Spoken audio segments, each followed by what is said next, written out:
வணக்கம் நண்பர்களே, எங்கள் மார்க்கெட்டிங் தொடரின் 3வது வீடியோவுக்கு வரவேற்கிறோம்.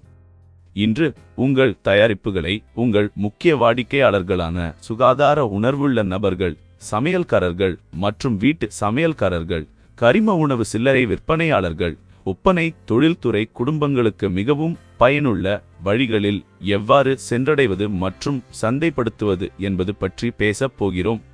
உங்கள் மர அச்சக எண்ணெயுடன் தொடங்குவோம். அதை விற்க நீங்கள் தயாராக?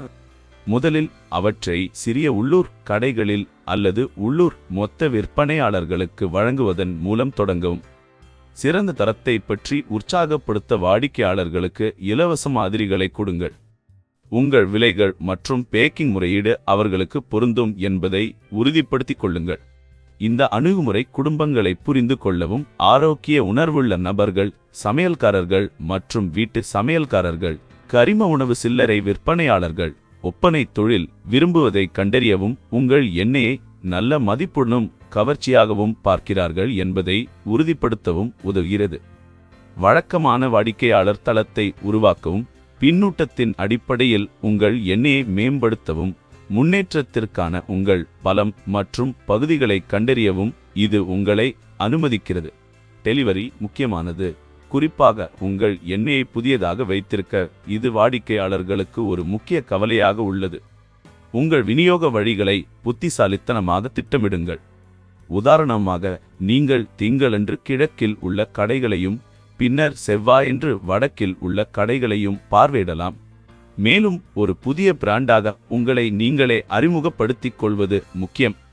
நீங்களே எண்ணெயை டெலிவரி செய்கிறீர்கள் என்றால் உங்கள் வாகனத்தை உங்கள் எண்ணெயின் லோகோவுடன் பிராண்டிங் செய்வதை கவனியுங்கள்.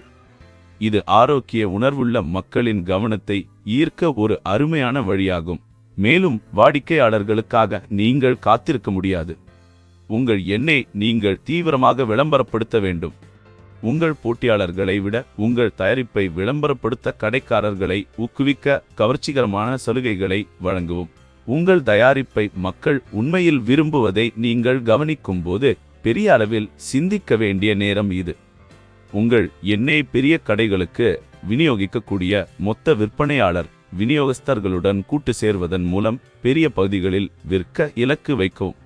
ஆனால் இந்த படிநிலையை ஸ்டெப் என்ஷூர் மூலம் அணுகவும். மேலும் விரிவாக்க முயற்சிக்கும் முன் நீங்கள் உள்ளூரில் வெற்றிகரமாக இருக்கிறீர்கள்.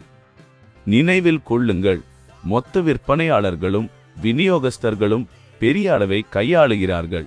உங்கள் தயாரிப்பு மற்றும் செயல்முறைகள் நிலையானதாக இருக்கும்போது மட்டுமே நீங்கள் இந்த அளவை வழங்க முடியும். எனவே பிராந்திய மொத்த விற்பனையாளர்கள் மற்றும் விநியோகஸ்தர்களை அணுகுவதற்கு முன்பு உங்களை உள்ளூரில் நிலைநிறுத்த உங்கள் நேரத்தை எடுத்துக் கொள்ளுங்கள். ஆரோக்கிய உணர்வுள்ள தனிநபர்கள், சமையல்காரர்கள் மற்றும் வீட்டு சமையல்காரர்கள், கரிம உணவு சில்லறை விற்பனையாளர்கள், பிற கரிம பொருட்கள் போன்ற ஒப்பனை தொழில்துறையை ஈர்க்கும் பிற தயாரிப்புகளுடன் உங்கள் எண்ணெயை இணைப்பது பற்றி சிந்தியுங்கள். இந்த மையப்படுத்தப்பட்ட உத்திகளுடன் நீங்கள் ஒரு தயாரிப்பை விற்பதை விட அதிகமாக செய்கிறீர்கள். மேலும் வீடியோக்களுக்கு வியாபார் கோச் சேனலுக்கு குழு சேரவும்.